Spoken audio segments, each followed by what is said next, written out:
2, 1.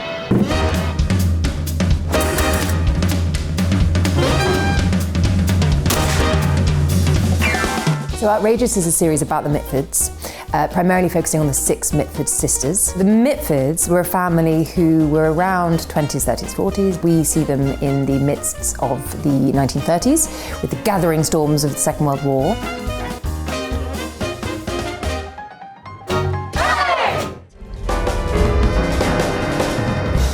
Although I was the eldest, you can't blame me for the rot setting in.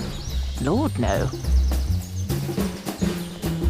It was definitely my sister Diana who started the ball rolling. She was the beauty of the family, but she also had a will of iron.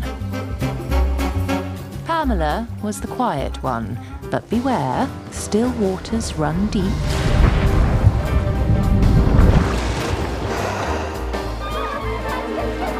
And the youngest 3, don't be fooled by their girlish antics.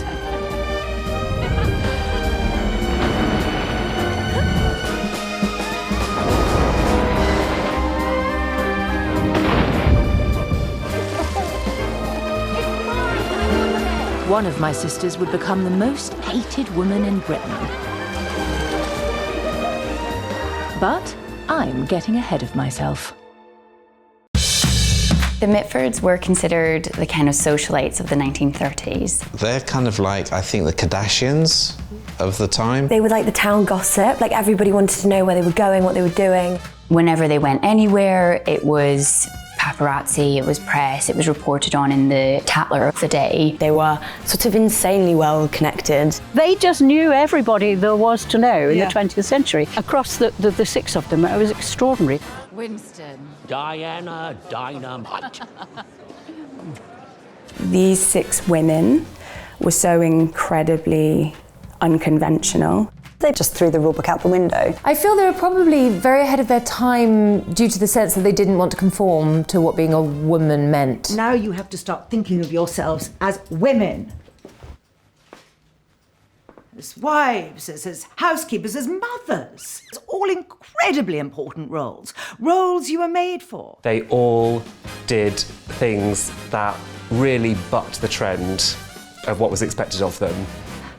Can't think of anything worse than having to marry one of that lot. You're right.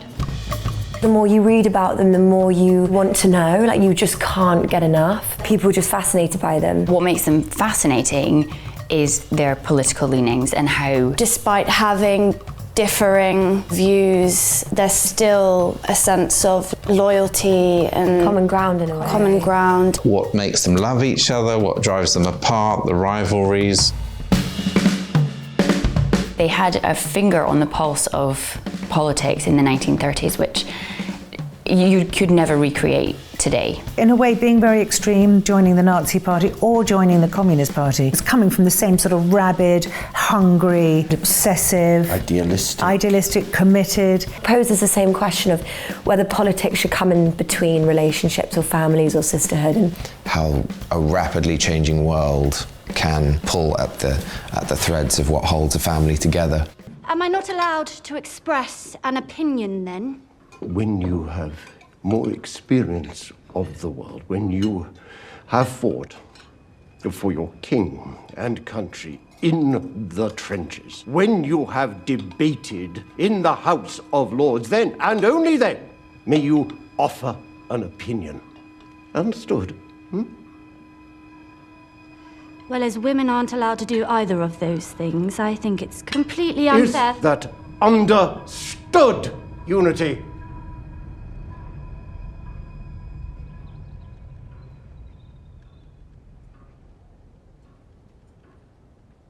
Not really, no.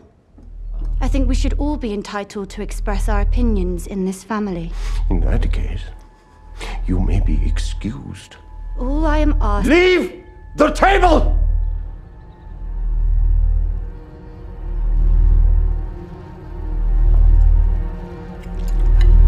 Now!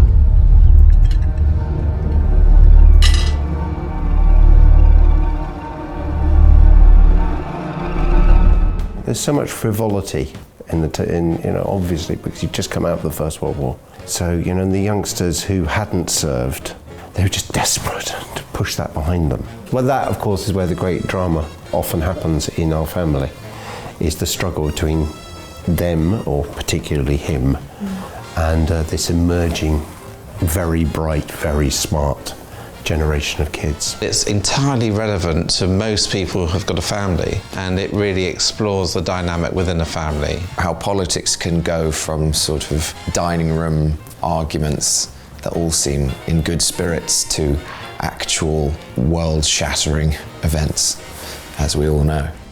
So, name? Mitford. Unity, Valkyrie, Mitford. Almost 100 years later, you can see we're sort of passing through a similar moment. People are being drawn to extremes and families are being torn apart now in the same way. There's a lot to be learned from this story. Understanding why things happened might help us understand why they're happening again. You can't see where you're going if you don't know where you're coming from. Oh, don't read that. Oh, quiet, simple youth. Her husband, Brian Guinness, is the dashing heir to the Guinness fortunes. Well, very dashing. And they already have 2 beautiful baby boys. Surely this is quite the perfect marriage. Stop Who it. brought this rag? Joss found it on the train. It's wonderful. Thanks, friend. Oh, this is good. Diana's sister, the Honourable Pamela Mitford, is understood to be running the farm for the young couple. Fancy a female farmer. Oh!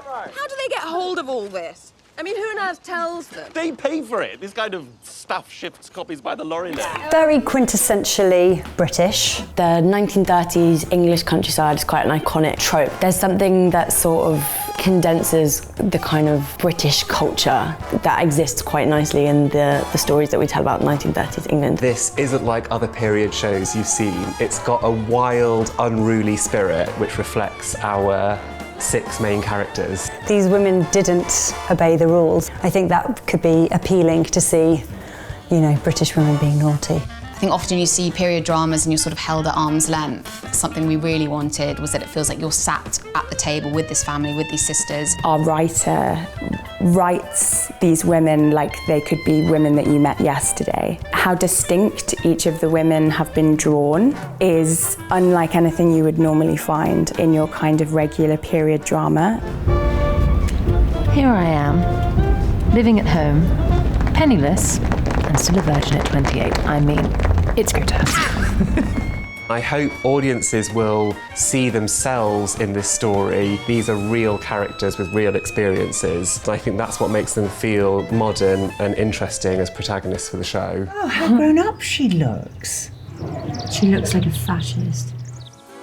I think it's kind of quite an unbelievable story. It's a story that you just could not invent. You would think it was fiction. It is stranger than fiction. Why doesn't this show already exist? It's propulsive, it's quite provocative, it's political. It's got everything: sex, politics, elopements, bereavements, betrayals. It's a sort of glamorous, scandalous-filled series about these sisters and what way they go in the world.